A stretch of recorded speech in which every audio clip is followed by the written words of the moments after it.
Over the next couple of videos, we're going to talk about something that's a little bit more advanced technique, but as you're going to see, once you understand the basics of it and how to break it down and set up the shot, it's not really that difficult. So let me explain what we've got here. First of all, we have our model Carolyn. Hello, Carolyn. And we have the beautiful Las Vegas city behind us. We're up on a hotel balcony, and I want to take a photo of her and the city in the background, and of course have them both exposed evenly. Now, ultimately, we're going to want to do this shot at sunset and at night when all the city lights are on. But we're going to set up for it now in full daylight just to show that this same technique works no matter what the lighting situation is. So the real challenge that we have here, of course, is that the light in the background, the city, is in full sunlight, but our model is not. She's under the shade of the balcony, and so the amount of light on her is completely and totally different. So let's start by just taking a picture in fully automatic mode on the camera. No flash, the flash is turned off right now, and let's just see what the camera wants to do. So nice and simple.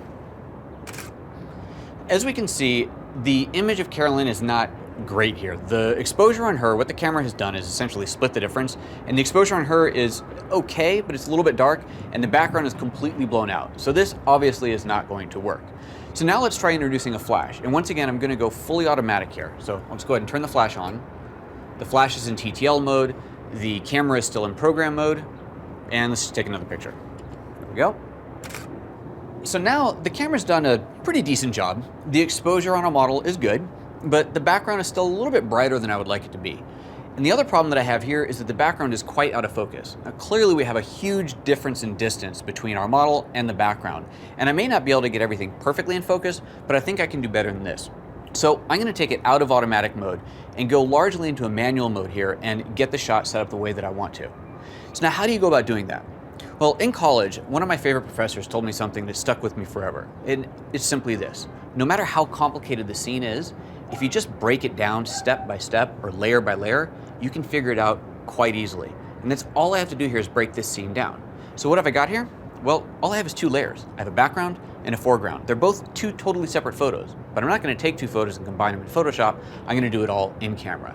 So let's start off with the background. I'm going to go ahead and turn the flash back off here, and I'm going to switch into manual mode on the camera. By going into manual mode, I'll be able to choose whatever aperture I want, and then adjust the shutter speed to get the shutter speed that I need to get the background at the proper exposure. So let's start off with the aperture. So let's see, this camera goes to f/22. f/22 is going to give me quite a bit of depth of field, so let's see what I get. So once again, I'll make sure I'm focused on our model.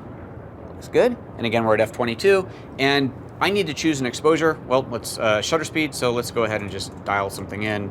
Let's go to about 1/25 and see what that looks like. Okay, well, that's pretty dark in the background there, so I want something a bit brighter than that, so let's slow it down a little bit. Let's go to about a 60th of a second. Pretty good, maybe just a little bit brighter. Let's go down to a 50th, and I like it. I want the background to be slightly dark. I don't want it to be super, super bright, just a little bit darker, and I like what I'm getting here. But as you can see in this exposure, our model is totally in shadow. So now we need to think about her. How are we gonna light the model? So that is where the flash comes in. Now I'm going to take the flash off of the camera here because getting the flash off camera is always better. Now depending on what your configuration is, you may be able to go wireless, or in this case I'm just going to go with a simple TTL cable that'll allow me to stay in automatic mode if I wanted to. I'm not, I'm going to go manual.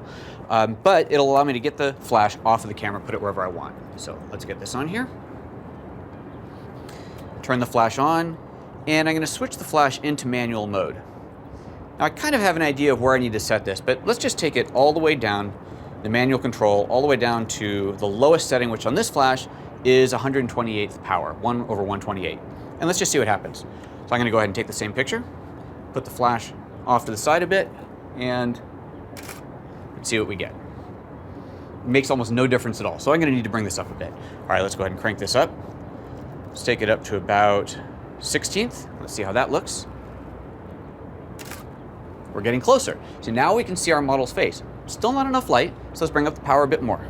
This time I'll go up to about 1/8, and I think that's going to be pretty close.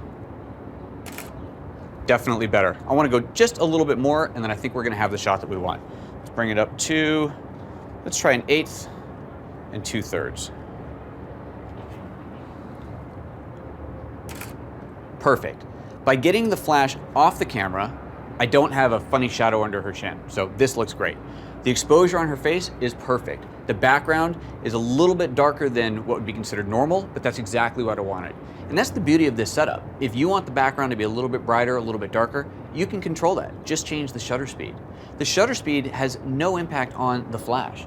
Because this flash is not illuminating the background at all, the flash is just going to be a tiny, tiny little fraction of a second. It doesn't matter how long the shutter is open as far as the flash and our model is concerned. Remember, when we were shooting it before without the flash, our model was completely in shadow. So having a shutter open a little bit more, a little bit less, isn't going to make any difference.